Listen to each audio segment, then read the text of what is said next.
Assalamu alaikum wa rahmatullahi wa barakatuh.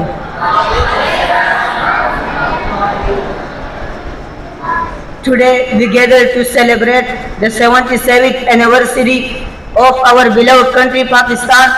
On this day in 1947, we achieved independence from British colonial rule and became a sovereign nation.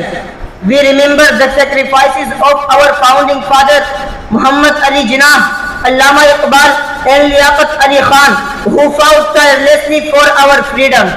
Their vision and leadership paved the way for a separate homeland for Muslims. As we celebrate our independence, we also acknowledge the challenges. We face as a nation. We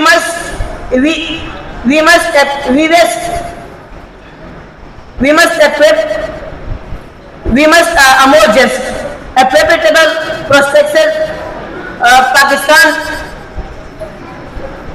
a more just with homeland. Let us recommit ourselves to the principles of unity, faith and discipline which guided our founding fathers. Let us strive a brighter future where every Pakistani can live with dignity and pride. Thank you very much.